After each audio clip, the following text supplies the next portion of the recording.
Ghostbusters Afterlife.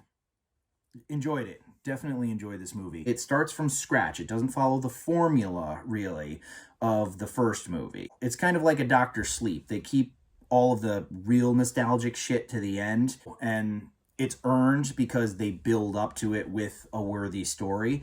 But the structure of this film, much like the first Ghostbusters, was actually that of a horror film. The comedy was within that structure. And that's one thing for sure that the 2016 reboot definitely did not get right. That's why I say the ladies involved were talented enough that they could have carried that movie, but Paul Feig was probably not the director that should have done that. And again, not shitting on him. In his own style, he's actually quite good.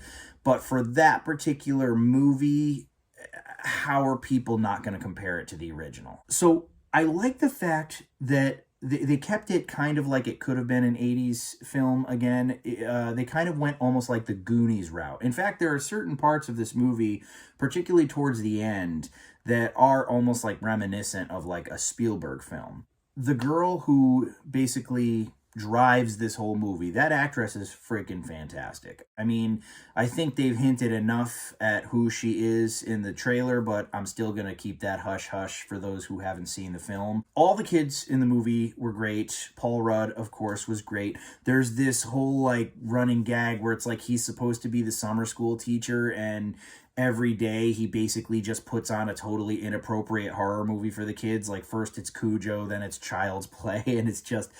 He's Paul Rudd, man. I mean, like, when is he ever not likable in anything? There are a lot of callbacks to the original Ghostbusters, and I had heard that they sort of, like, retcon Part 2. I beg to differ on that. They do not reference Part 2. You know, they talk about that thing that happened at the skyscraper, 30 plus years ago.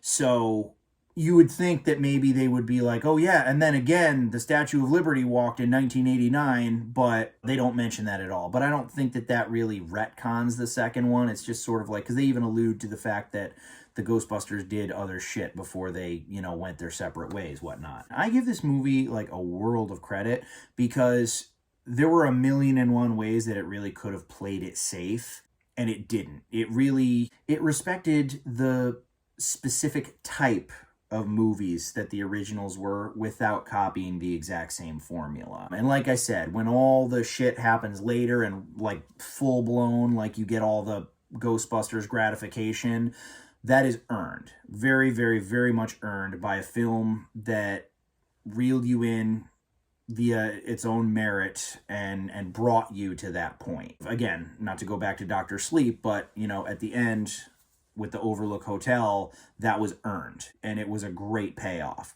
I've heard from some people that they feel that there was too much reliance on callbacks or Easter eggs or references.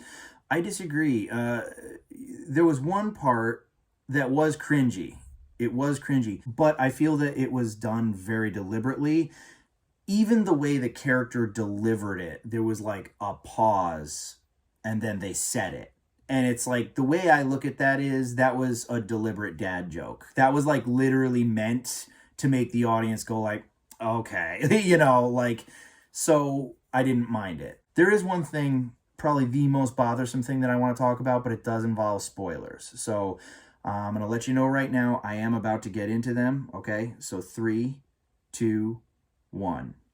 So Gozer, that's how they refer to her in this movie. I always thought that Gozer the Traveler was the Stay Puft Marshmallow Man, and Zool was the crazy David Bowie looking chick. I don't know.